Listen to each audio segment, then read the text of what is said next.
โอเคพ่อพี่น้องเนาะเปิดภาพมาอยู่ที่บ้านคนเบาฝนเล่าไต่พี่น้องเนาะนี่เอาเครื่องจากแม่เพ่นพี่น้องเนาะไปมอบให้น้องน้ำฝนแม่นบ่เบาฝน เด้อน้อง สบายดีเด้อ ดีสบาย อากราบทักทายสบายดีสวัสดีพ่อพี่น้องเบิดสุขุสุขคนพี่น้องเนาะไปเบาฝนไต่บอกคนเดียว ได้น่ะ โชว์ความหล่อไปนะ น่ะบ่ไอ้เหี้ย รอเลยบาฝน รอลุด โชว์ความรอเลย ให้หมู่บ้านได้เห็นบาฝนกำลังยกของพี่น้อง ยกทับ ไปให้น้องน้ำฝนพี่น้องเนาะเครื่องเต็มแก๊สเลยพี่น้อง ต่างประเทศเด้แน่นี่ มัน บ่ได้แบกเด้แน่นี่เฮ็ดนี่เอา ต่างประเทศ ไม่ว่าประเทศนึงนะบ่แม่นว่าเบิดทุกประเทศดอก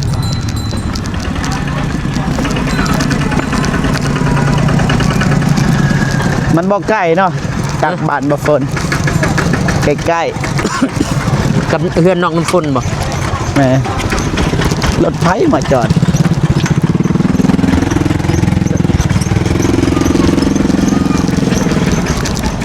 โอ้ยเพราะว่าโอ้ เฮ้ยนี่เจ็บบ่อย่าให้เลยให้โอ้ฮารอยโยโอ้เจ็บแห้งบ่โอ้ อ้ายตอนนี้ ไอ้ฮารอยโยมันหยิบบ่ หยิบบ่หยิบ ไป แห่งกันไปก็ยังกันโอ้ไอ้ รอยหยิบ โอ้ยฮารอย เกิดใจ เกิดใจโอ้ยหยิบเลยเฮ้ยบ่ให้เนาะทางนี้ก็เลย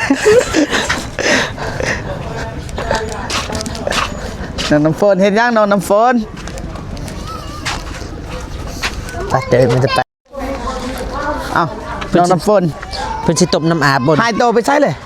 เนาะใช่สิมี น้อง เนาะ น้ำฝน อยู่ในพุ่นเราก็ไปใน ไหนเขาไปไหนเลย โอ้จังหวะ น้องน้ำฝนเอ้ยอยู่เหือนบ่ ใส่น้องไปใส่สบายดีเด้อฮะ เด้อ โอ้ สบายดีเด้อเด้อ ไปใส่บาดเจ็บนี่ไปนี่มา ป้าอยู่นี่ก่อนเต็มเลยเดือนซานนี่ก็ได้เข้าไหนบ่ไปอยู่นี่ก็ได้เราถ้าน้องน้ำฝนมาแล้ว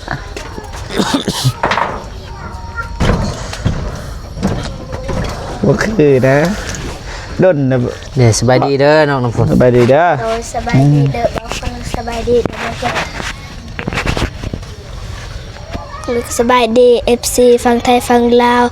พี่เจบุญทุกท่านขอสวัสดีสบายดีเบิ่สุขสุขคนเด้อ คือว่าเบิ่งแบบบ่มั่นใจป่ะเอาบ่ฝนเปิดเลยไปแบกเอาเข้าอ่าได้ป่ะ ได้ ป่าอย่างนี้ละโอ้หนาวเด้ขึ้นมามือตีกไงฮักไปเลยพกไปหนังเมืองนั้นก็ได้ไปทางนี้อันนี้ประตูป่ะ โดย ป้าประตูทางนี้มีกาแฟไพ่นี่เอ่ะ กาแฟเขา กาแฟขาวป่ะ โดย โอ้ เสียขึ้นดัง ตากาแฟเต็มเลยพี่น้องใช่กาแฟเจ้า บอกบะหมี่กาแฟบะหมี่ดินบอลสปู บ่มีดิน โดย บ่ฝนไม่ใช่เลยไปใช้มานี่ ไปอันขุดตาใหม่ตากาแฟอยู่หันบ้านทาง โอ้ขุดเรียบร้อยเลย ยังบ่แล้วมีขุดยังบ่แล้วเจ็บมือ โอ้อนามัยเบิดแล้วบ่อยู่นั่น ทางหมดยัง ทางเบิดเลย หมด เอ้าบ่ฮู้ซะคิดว่ายังบ่ทันทาง ยังก้อยกอกใหม่ใหญ่ขุดหักปานนั้นยัง โอ้บ่ทันขุดก็ได้ทาเบิ่งนะทีมงาน คิดว่ายังบ่ทันขุดได้หั่นคันฮู้นี่ไอ้ไปแล้วมื้อนี้เนี่ยไปอยู่ทุ่งวายเบิดมือ จนทางแล้วแหละ เรียบร้อยเลย และใหญ่ จูดเบิดได้บ่ เฮาหับทิ่มอยู่นาเพิ่น โอ้ เมื่อเพิ่นว่าสิจุดเดี๋ยวหัน บ่ฮู้เด้อ ยังแต่ตากาแฟเฮาขด ลืมไปเบิ่งเพราะว่าเฮานี่เบาเจ็บกระทาทีมงานเบานงเบาตูนแน่เพราะว่าทางนั้นก็บ่ทันว่างเฮาก็เลยยังบ่ทันไปเอื้อยเฮ็ดเรียบร้อยเลย โดย ทางเรียบร้อย ทางแล้ว อืมโอเคได้คือกันมื้ออื่นก็บางทีสิไปเบิ่งมื้ออื่นสิไปเบิ่งนำกันดีแล้วบ่ได้สั่งเอื้อยเพิ่นแต่ว่าเอื้อยเพิ่นก็ไปเฮ็ดก่อนนะความอยากได้เนาะ โดยเขาบ่เคยมี สบายดีเด้อเด้อสบายดี โอ้ยสบายดี โดยสบายดีเด้อบ่ฟังสบายดีเด้อบ่ โดย สบายดีเด้อผู้ใหญ่ใจบุญทุกท่าน FC ฟังไทยฟังลาวเราอยู่ในต่างประเทศเราอยู่ในบ้านเฮาก็ขอสวัสดีสบายดีมื้อสุขสุขคนเด้อ กินข้าวกินน้ำหรือเปล่าว่าเจ็บทานหรือเปล่า ยังบ่ทัน กินข้าวกินน้ำหรือเปล่า กินแล้ว ได้ยังกินน้องน้ำฝน แจ๋ว แจ่วอีกเลย โดย มีแต่แจ่วกับแจ่วเนาะ เพื่อแจวปูอลาสก้าเด้ แจ่ว แจวยัง กับกินนี่ปลาและปลา เดี๋ยวไป ปลาโลมา โบแมนแหละ ปลาอย่างที่เรากินอยู่เสกบ่ ปลาเซลมัน ปลาแซลมอน บหนาเบาไปปลาเซลมันนี่ปลา มีแล้วเขากินอยู่ ปลาแซลมอนเขาได้กินคือกันนะ แมนแต่ว่าน้องน้ำฝนนะความไม่มาว่าเลยแจวปลาเซลมัน พอดียายเพิ่นไปทางเบิดแต่เด้ แม่นวะ แม่นเฮาบ่ฮู้เด้ ต้องบริแบบเดทบ้างนะ เฮาคิดว่ายัง เพราะว่าทางทีมงานในมื้อนั้นก็ชวนบ่ตูนว่าถ้าเบาอนงก่อน แต่ว่าทางเบาโน่งกับบบางเนาะ แม่แต่ว่าเอื้อยเพิ่นเฮ็ดเลย จะดีคือกัน ก็ดีก็ดีแล้วเฮาบ่ได้บอกเด้แต่ว่าเอื้อยเพิ่นไปเฮ็ด ได้ดินก็ไปทางเลยอยู่ฮะ แม่นโอเคพี่น้องบ่เว้าหลายใหญ่ห่าง แม่เพ่นฝากทางเบาฝนไปมอบให้ ฝากน้ำกันนะทางโปรเจกต์กัน แม่นบ่ ทางทีมงานเฮาเนี่ย ทีมงานเฮานำกันเนี่ยฝากให้น้องน้ำฝนกับครอบครัวนี่แหละบ่ฮู้ว่ามีหยังแหน่เฮากำลังแกะเบิ่งอย่าบ่แม่นแกะเอาเด้แกะแล้วก็โทรหาแม่เพราะว่าเฮาคัดเครื่องพอเท่าเพราะว่าบ่ฮู้ว่าเก็ตใดเครื่องพอเท่าอะนะเฮาก็เลยเปิดก่อนแต่ว่าอนุญาตแม่เพิ่นเรียบร้อยแล้วตอนแกะก็โทรหาแม่เพิ่นเอาบ่ฝนมอบว่ามีหยังแหน่อยู่ใน เอาน้องฝนเบิ่งเองบัดนี้ เบิ่งเองว่ามีหยังแหน่ผ้าห่มเปิดกันผ้าห่มนี่พอดีตุ่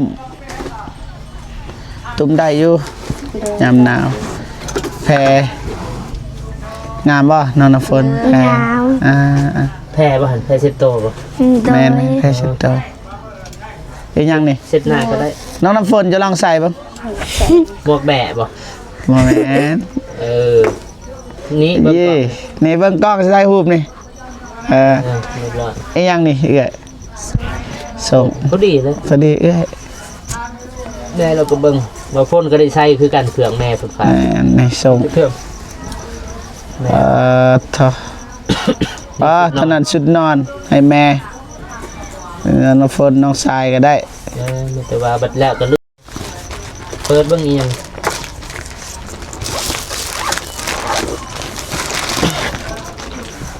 เอาผ้าห่มอีกแล้ว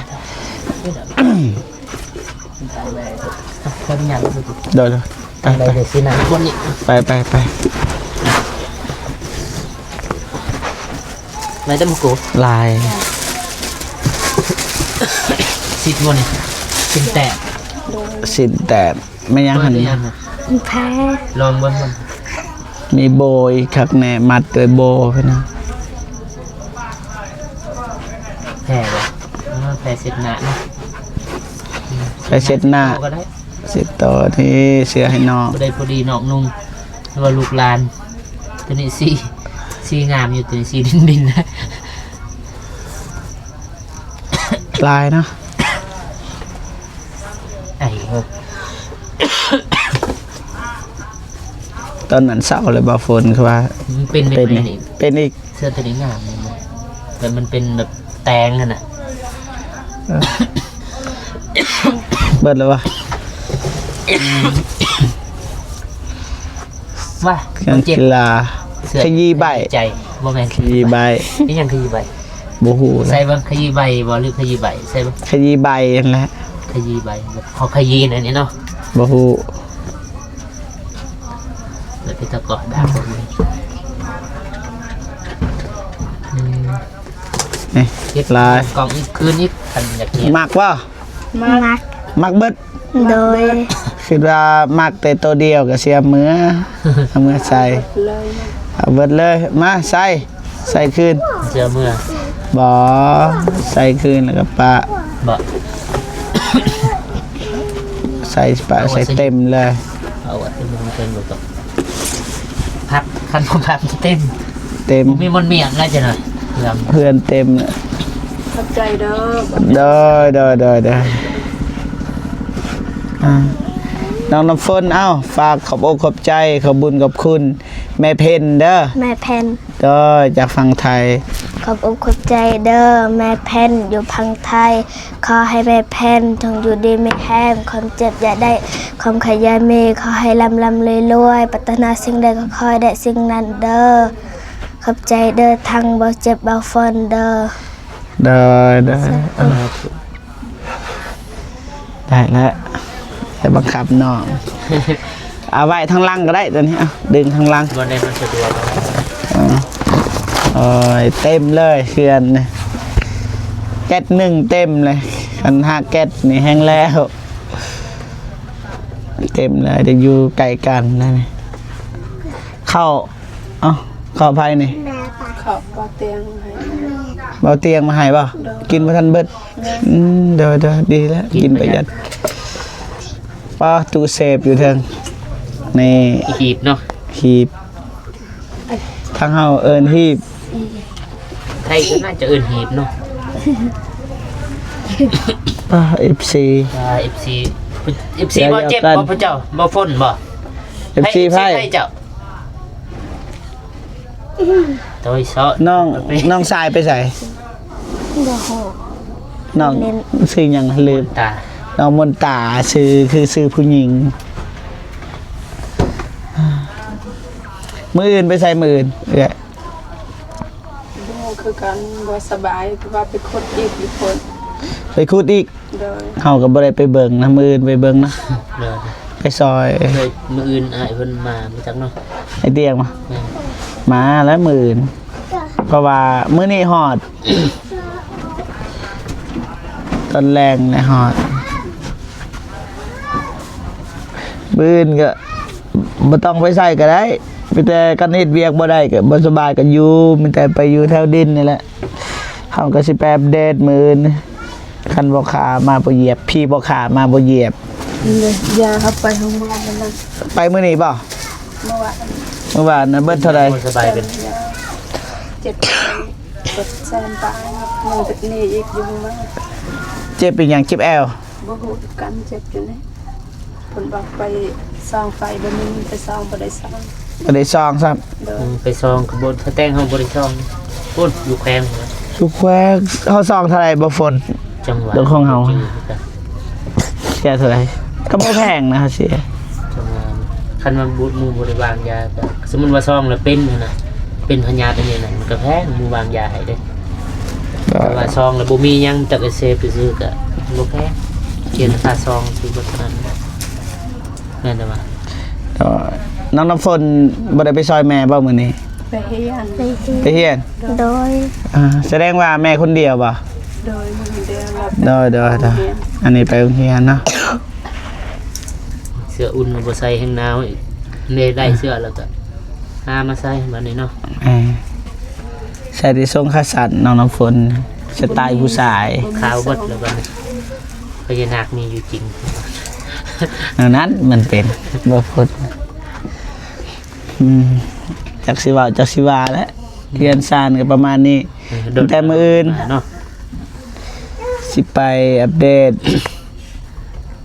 น้องน้ำฝนไปโรงเรียนคือเก่าบ่มื้ออื่น โดย เดี๋ยว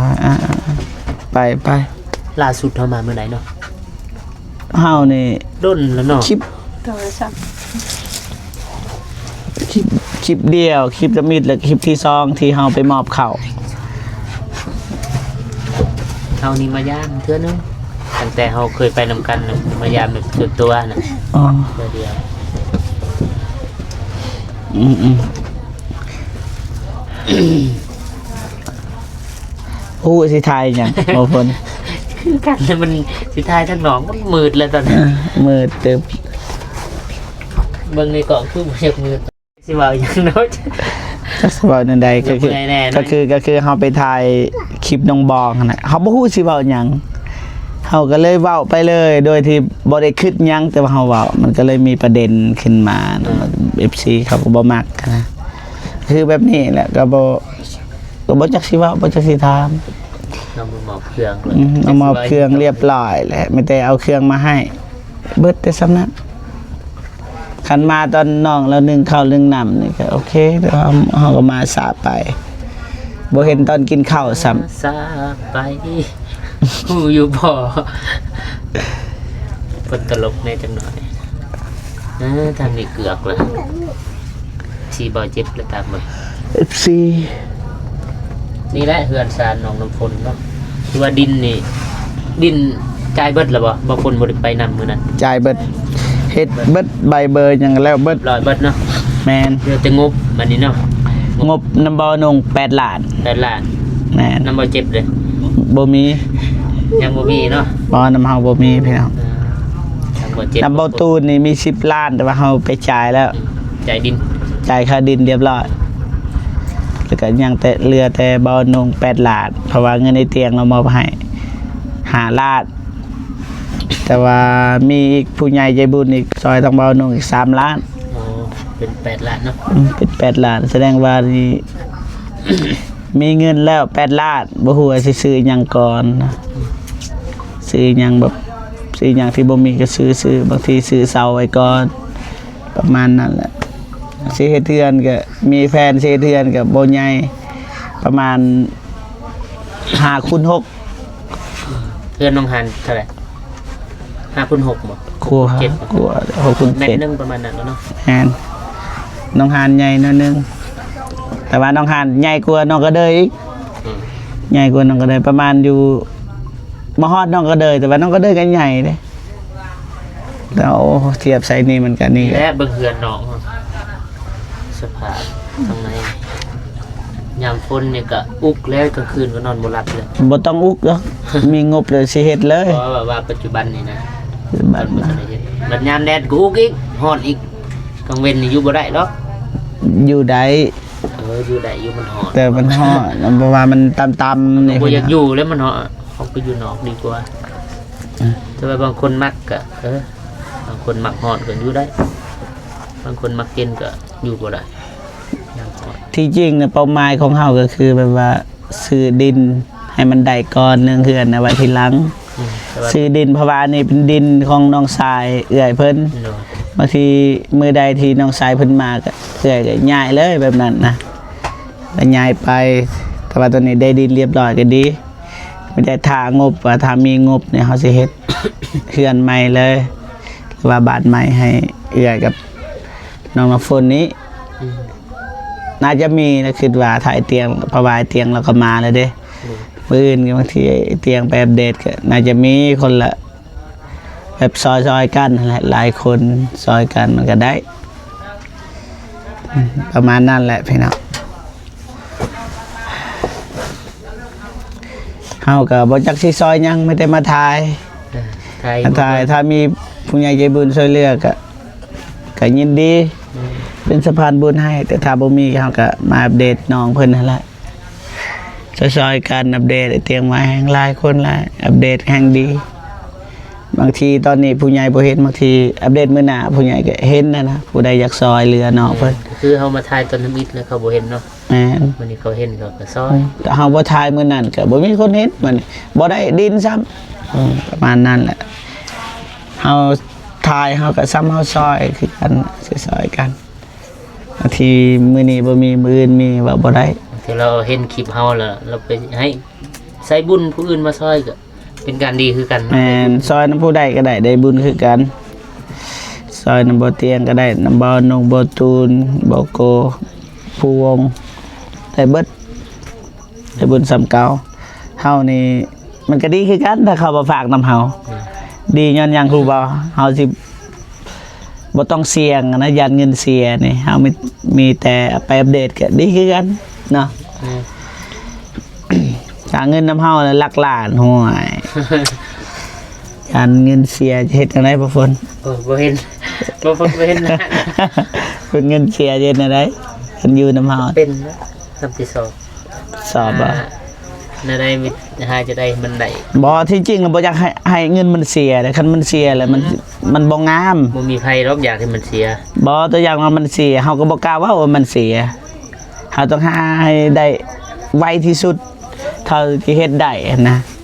ตัวอย่างว่ามันเสียเฮาสิว่าโอ้เงินเสียบ่แม่นแล้ว FC เบิ่งบ่แม่นแล้วเจ้านี่มีแผนนะแบบนั้นนะแต่คำนี้เฮาบ่ควรเว้าแล้ว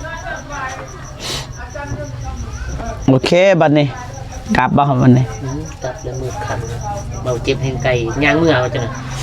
ให้บ่ฝนไปส่งแล้ว แน่ ไปส่งบ่ บ่ ถามในกล่องเว้าดีๆความจริงบ่มีรถ ย่างมือรถ แน่ใด สาระ แน่ใด ฮะ ไปส่งบ่ บ่ย่างมือ บ่ได้แหละบ่ฝนเนี่ยเพราะว่ายังหูบ่เฮาจากเมื่อมื้อนี้นอนบ่ได้ เป็นหยังนอนนะนอนนำบ่พ้นมัน ไปซัดปุ่มเป่าอะนะ จุดประสงค์เดียวอ่ะยังกูสัตว์ปุ่มเป้า แม่นมันม่วนเลาะส่วนน้องเดิมไปแต่ว่าน้องเดิมเราบ่ว่างมื้ออื่นก็ส่วนน้องไปถ่ายคลิปอีกมื้ออื่นเฮาเว้าแล้วบางอย่างลังกองเนี่ย สิบ่ว่าน้องสิไปหรือบ่นะ น้องเพิ่นว่าให้คำตอบบ่ได้มีแต่ถ้าเบิ่งมื้ออื่นกันว่างก็สิไปคันบ่ว่างก็บ่ไปเพราะว่าได้ยาบ่ทันสำเร็จนะ น้องเดิมก็ไปเบิดมื้อนะมื้อนี้ไปหา ไป หางัวหาควายน่ะ ไปแต่เห็นแต่ตัวเดียว แม่ ตัวหนึ่งบ่เห็นตัวแม่มัน ไปเบิ่งคลิป เห็นแต่ตัวเธอ สไลด์เนาะตัวนั้น แมน ที่เราเห็น แนะนำย้อนเข้าไปดูคลิปทีมงานเฮา เอ้าเจ้าว่าได้เปิดสำนัก เบิดแล้ว เป็นสิเว้าแล้วนี่ โอเคบัดนี้มีแต่กลับก่อนเด้อบัดนี้น้องน้ำฝนกับแม่ โดย โดยขอบใจเด้อ ได้ไปบ่ฝน เนาะไป ออกไปคุยกันอยู่นอก จะคุยเรื่องหยังคุยไปออกเมื่อบัดนี้บ่ฝนเด้ออันนี้ต้มน้ำเพื่ออาบตามเบิ่มไปบ่ฝน ไปสิ